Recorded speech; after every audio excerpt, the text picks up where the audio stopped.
Hello friends, मैं हूं KP Singh. आप देख रहे हैं मेरा चैनल पढ़ोगे तो पढ़ोगे। अगर आप सीखना चाहते हैं रोज़ कुछ नया तो प्लीज़ मेरे चैनल को सब्सक्राइब करें और बेल आइकन को जरूर दबाएं ताकि आप तक पहुंचे वीडियो सबसे पहले। तो मैं लाया हूं आपके लिए क्लास 12 7W का पार्ट 1, जिसमें आज हम लोग सीखने वाले हैं प्रगुण और प्रगुण से रिलेटेड कुछ क्वेश्चन। और क्वेश्चन नंबर 1 से शुरू करेंगे। उससे पहले अगर आपने मेरा व्लॉग चैनल सब्सक्राइब नहीं किया है तो उसका लिंक ऊपर आई बटन पे आ रहा है। अगर आप प्लेलिस्ट पर जाना चाहते हैं तो उसका लिंक भी ऊपर आई बटन पर आ रहा है। साथ ही टेलीग्राम चैनल अगर आपने ज्वाइन नहीं किया है तो आप ज्वाइन कर सकते हैं। टेलीग्राम पर जाकर PTB क्लास 12 डाल दें और आप उसमें ज्वाइन कर सकते हैं। तो चलिए फटाफट से शुरू करते हैं। प्रगुण कि प्रगुण फर्स्ट में क्या कह रहा है, सेकंड में क्या कह रहा है। प्रगुण फर्स्ट, प्रगुण फर्स्ट। प्रगुण फर्स्ट कहता है कि अगर किसी प्रश्न में limit a to b fx dx है, अगर किसी प्रश्न में a to b fx dx समाकलन दिया गया है तो हम वहाँ पर क्या कर सकते हैं, माइनस कॉमन ले सकते हैं और ये जो लिमिट है इसको हम b to a लिख सकते हैं। अपनी सुविधा के अनुसार लिख सकते हैं। अगर हमको कहीं पर भी ज़रूरत पड़ेगी तो हम ऐसा करेंगे। क्या क्लियर है? सुविधा अनुसार करेंगे। बच्चों को लगता है कि ये हमें करना ही करना है। नहीं, करना ही करना नहीं है। ये प्रगुण है। ये एक समाकलन को सरल करने की विधि है। इससे समाकलन को आप सरल करके आंसर ला सकते हैं। इसके बाद चलते हैं प्रगुण 2 पर। प्रगुण 2, प्रगुण 2 में हम क्या करेंगे, अगर कहीं पर लिखा हुआ है समाकलन a to b fx dx तो हम उसको लिख सकते हैं समाकलन a to b ft dt, यानी अपने समाकलन के चर को परिवर्तित कर सकते हैं। ठीक है, जैसे x के सापेक्ष समाकलन किया जा रहा है तो उसको हम t के सापेक्ष समाकलन कर सकते हैं। लेकिन याद रखें, फंक्शन का भी चर हम बदल देते हैं। ठीक है, कोई दिक्कत नहीं होगी आगे। लेकिन ये निश्चित समाकलन के ही प्रगुण है। अनिश्चित में आप ऐसा नहीं कर सकते। अनिश्चित में आप ऐसा नहीं कर सकते कि पता लगा कि हर जगह अपने जहाँ जहाँ साइन x था वहाँ थीटा रख दिया आपने। नहीं होगा। ये निश्चित समाकलन के प्रगुण हैं।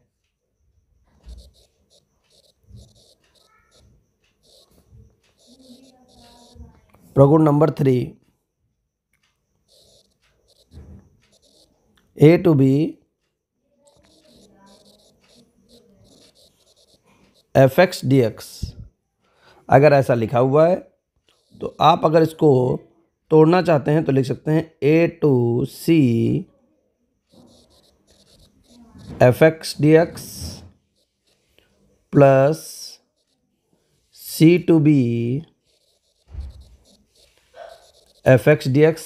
बस इतना ध्यान रखना है कि यहाँ पर जो ये जो c हमारा है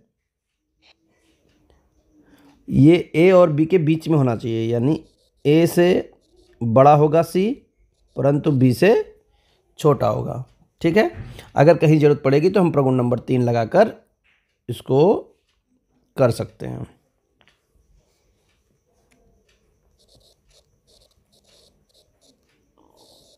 प्रगुण 4 बहुत इंपॉर्टेंट प्रगुण है। इससे आपको निश्चित एक पेपर में क्वेश्चन मिलना ही मिलना है। अगर कहीं पर आपका लिखा हुआ है 0 to a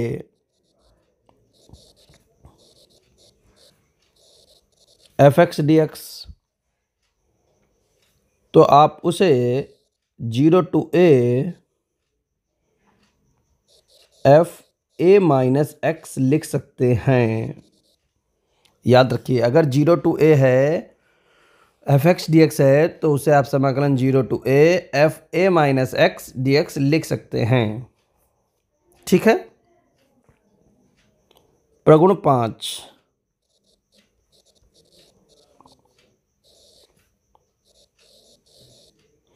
ये चौथा बहुत इंपॉर्टेंट है, याद रखिएगा। इंपॉर्टेंट तो सारे हैं लेकिन ये मोस्ट इंपॉर्टेंट, इन इंपॉर्टेंट में सबसे ज़्यादा इंपॉर्टेंट। प्रगुण 5 क्या लिखा हुआ है? अगर कहीं पर आपको मिले समाकलन -a to a fx dx, तो इसके दो पार्ट बनते हैं। इसके दो पार्ट बनेंगे, पहला पार्ट और इधर बनेगा दूसरा पार्ट। पहला पार्ट क्या कहता है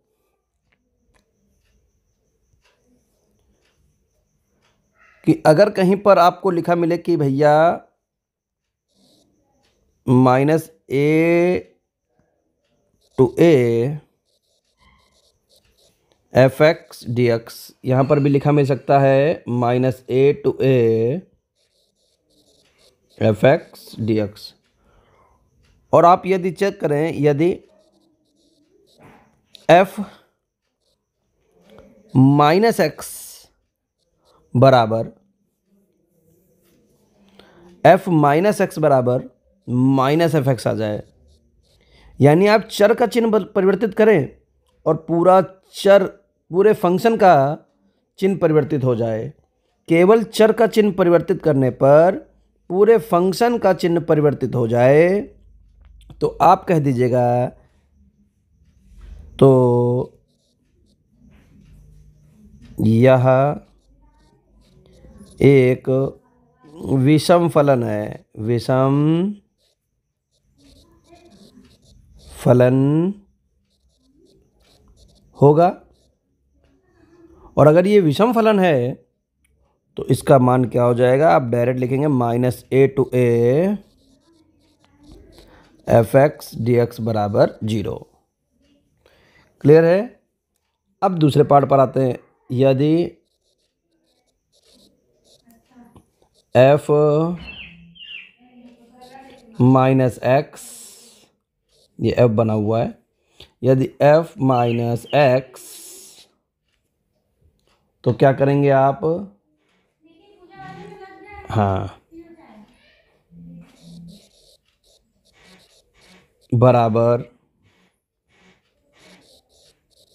fx मिले, यानी माइनस चर को आप माइनस लिखें और पूरा फंक्शन आपको प्लस में ही मिले, वो माइनस आपका समाप्त हो जाए। तो यह एक समफलन होगा। और अगर ये समफलन होगा तो -a to a fx dx, -a to a fx dx क्या बन जाएगा? इसको हम लिखेंगे 2 0 to a। देखिए यहाँ 2 लिख लेंगे अपने आप से, ठीक है। और लिमिट -a to a था तो उसको 0 to a लिख देंगे और fx dx। ये बात ध्यान रखिएगा, ठीक है। तो चलते हैं प्रगुण नंबर 5 पर। तो देखिए प्रगुण नंबर 5 पर चलते हैं। ये हमने यहाँ पर आपको बता दिया, लेकिन जब तक आप क्वेश्चन नहीं लगाएंगे तब तक आपको बहुत ज़्यादा क्लियर नहीं होगा। अभी आप केवल प्रगुण के बारे में सीख रहे हैं, अभी प्रगुण को अप्लाई नहीं कर रहे हैं। तो जब आप प्रगुण को अप्लाई करेंगे तब आपको क्लियर होगा कि करना क्या है। अब प्रगुण नंबर 6 देखते हैं। प्रगुण 6। अब प्रगुण 6 में देखिए, अगर कहीं पर आपको लिखा मिले 0 to 2a fx dx, तो यहाँ से भी हमको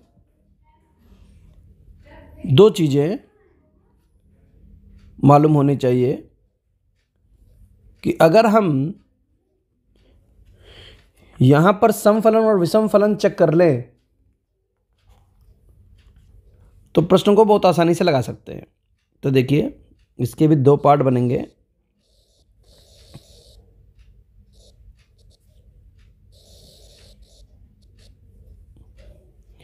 0 to 2a होने पर दो पार्ट बनेंगे। क्या? 0 to 2a F x D X, 0 to 2a F x D x. पहला पार्ट क्या है? यदि 2a माइनस एक्स, यदि 2a minus x F, 2a लिखा हुआ है, 2a माइनस एक्स हम निकालेंगे और हमको क्या मिल जाए?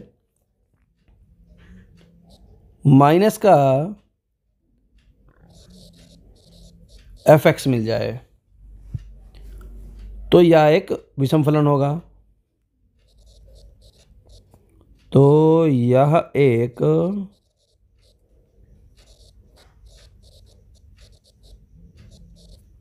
विषम फलन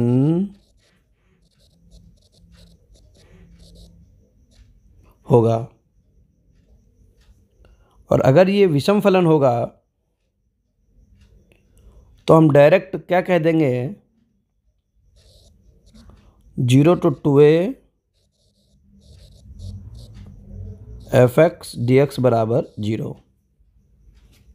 ठीक है। और यदि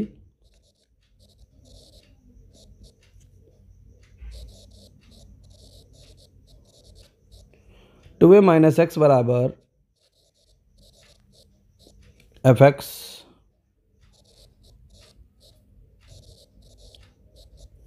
तो यह एक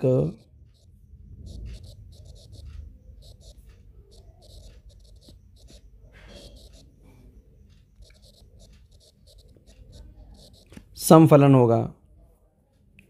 कैसा फलन होगा? समफलन होगा। 0 to 2a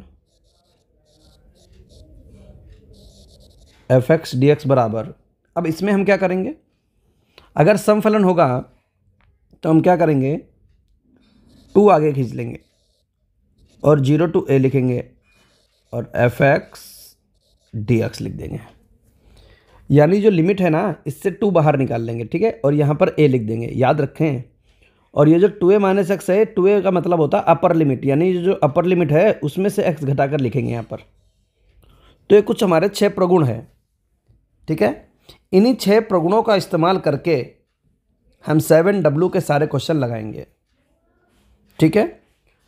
और जिससे हमारे क्वेश्चन जो हैं बहुत आसानी से लग जाएंगे। ये बात ध्यान रखिएगा। कैसे? जब हम आपको करके दिखाएंगे पहला क्वेश्चन तो समझिएगा।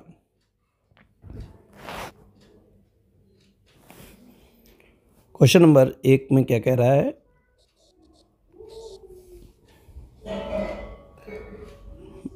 -1 to 1 x sine inverse x बटे under root 1 minus x square d x बराबर 2। अब यहाँ पर आपको एक चीज़ समझना है कि हमको 2 प्रूव करना है। और ये जो प्रश्न हमको दे रखा है निश्चित समाकलन का है, -1 to 1 दे रखा है। अगर आप इसमें डायरेक्ट लगाना चाहते हैं तो डायरेक्ट भी लग जाएगा, लेकिन क्योंकि हम लोग प्रगुण वाला क्वेश्चन पढ़ रहे हैं तो सरल करना हमारा कर्तव्य है कि हम इसको उसी तरीके से लगाएं जिस अभ्यास में हम इसको पढ़ रहे हैं। तो -1 to 1 लिखा हुआ है, और ऐसी लिमिट कब लगी होती है? जब हमको प्रगुण नंबर 5 लगाना होता। चलिए आपको दिखाते हैं। प्रगुण 5 में देखिए, ये देखिए -a to a क्या लिखा हुआ है? -a to a लिखा हुआ है कि नहीं लिखा हुआ है? और अगर -a to a लिखा हुआ है तो आप प्रगुण नंबर 5 लगा सकते हैं। और इसमें हमें यह चेक करना होता है समफलन या विषम फलन। अगर विषम फलन है तो 0 आता है, और समफलन है तो 2 आगे 0 to a F x D x आता है। क्लियर है ना? चलिए प्रश्न पर आते हैं। सबसे पहले हम फंक्शन देख रहे हैं अपना। फंक्शन हमारे पास क्या है? ये तो एफ एक्स बराबर कितना है? एक्स साइन इनवर्स एक्स बटे under root 1 minus x square d x बराबर 2। 1 minus x square. F minus x देखते हैं, तो माइनस एक्स, अब माइनस रख रहे हैं, ठीक है, माइनस एक्स और साइन इनवर्स माइनस एक्स बटे under root 1 minus minus x square. तो साइन इनवर्स का माइनस आगे आ जाएगा और ये माइनस माइनस प्लस हो जाएगा, एक्स साइन इनवर्स एक्स बटे under root 1 plus x, sorry minus 1 minus x square, क्योंकि इस माइनस का वर्ग प्लस हो जाता है, जिसको हम क्या बोलेंगे, ये हमारा एफ एक्स है। ये क्या है, एफ एक्स। देख लीजिए एफ एक्स के बराबर आ गया कि नहीं। और जब f minus x F x होता है तो वो समफलन होता है, तो लिख देंगे समफलन। और समफलन में क्या होता है, चलते हैं अपने प्रश्न पर। जो जो लिमिट होती है ना, ये बन जाती है 0 टू 2 आगे लिख दीजिए, और 0 टू 1 लिख दीजिए, ठीक है। समफलन की वजह से हो रहा है ये सब। और x साइन इनवर्स x बटे under root 1 minus x square into D x. अब यहाँ पर अगर साइन इनवर्स x को t मान लें, माना sine inverse x equal to t, तो x के सापेक्ष अवकलन कर देते हैं। तो साइन इनवर्स x का 1 upon under root 1 minus x square बराबर डी टी बटे डी एक्स, और ये डी एक्स इधर आ जाएगा, डी एक्स बटे under root 1 minus x square बराबर डी टी।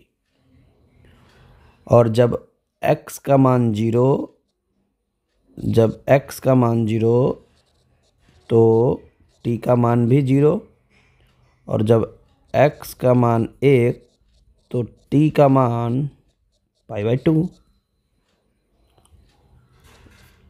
तो 2 आगे, 0 to pi by 2, sine inverse x की जगह पर t माना है, तो साइन इनवर्स x की जगह पर t आ जाएगा और x की जगह पर साइन t आ जाएगा, t साइन t। और dx बटे under root 1 minus x square की जगह पर क्या लिख दिया जाएगा, dt। यहाँ पर हम लोग 2 बाहर करके खंडसा लगा देंगे। तो खंडसा लगाते हैं, खंडसा में क्या मिलेगा, प्रथम पद दती का समाकलन माइनस महासमाकलन प्रथम का अवकलन दती का समाकलन। तो प्रथम पद दती का समाकलन, दती का समाकलन साइन टी का minus cos T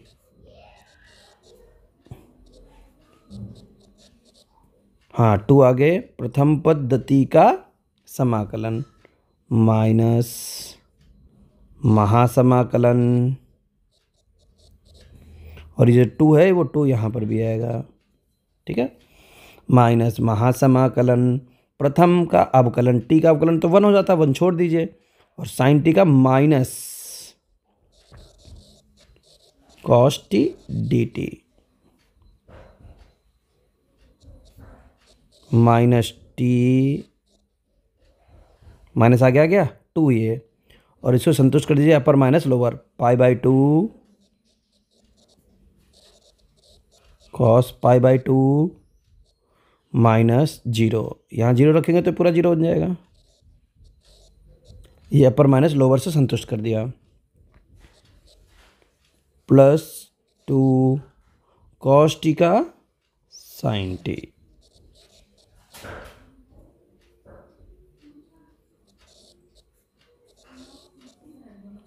zero to pi by 2, ये बन जाएगा पूरा 0, प्लस 2 ब्रैकेट में upper minus lower, sine pi by 2 minus sine 0। ठीक है, तो ये तो 0 हो गया। और 2 ब्रैकेट में साइन 90 का मान 1 माइनस साइन 0 का मान 0, तो 2 1 कम 2 हमारा आंसर आ गया। क्लियर है? तो इस तरीके से हम लोग इसको क्वेश्चन को लगा सकते हैं। उम्मीद करते हैं बढ़िया से समझ में आया होगा। चलते हैं नेक्स्ट प्रश्न, प्रश्न नंबर 2। क्या लिखा हुआ है?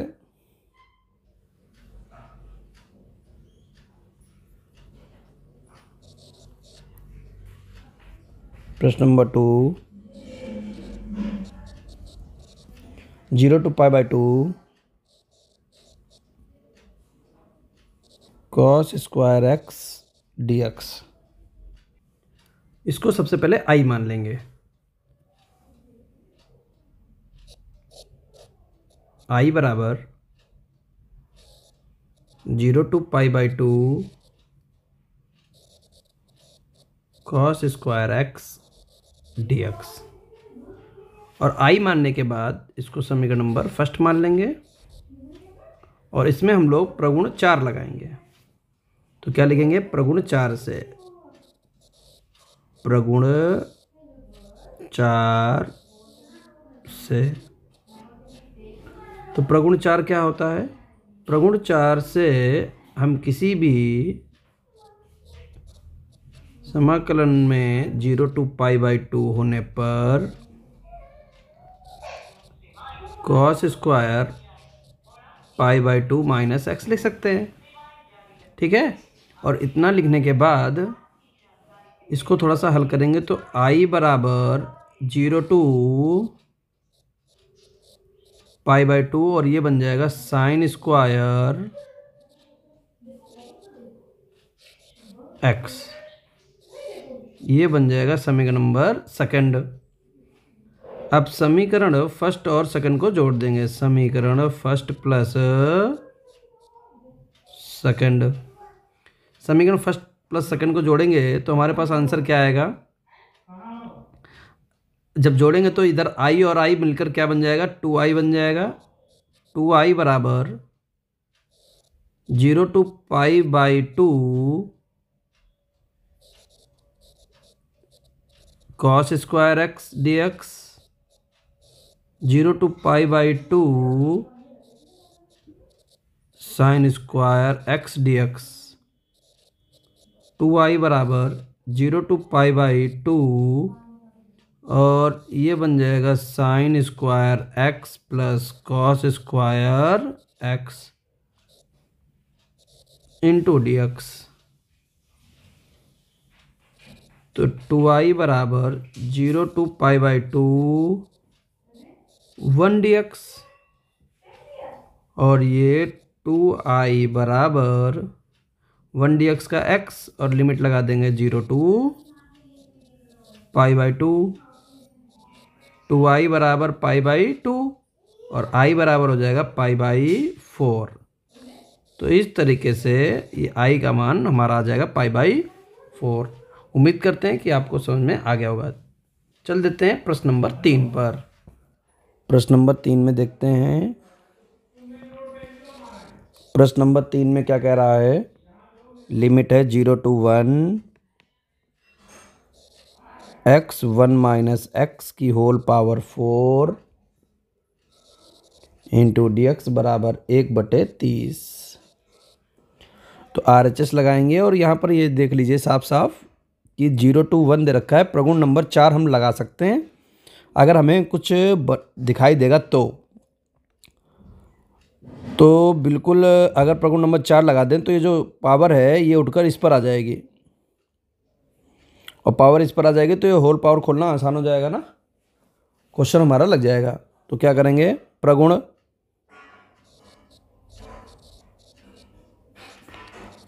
4 से, और डायरेक्ट क्वेश्चन इसलिए नहीं लगा सकते क्योंकि होल पावर 4 खोलना हम लोगों को आता नहीं है और फिर तो यहाँ पर समस्या हो जाएगी। तो प्रगुण 4 से देखिए क्या हमको सहायता मिलेगी।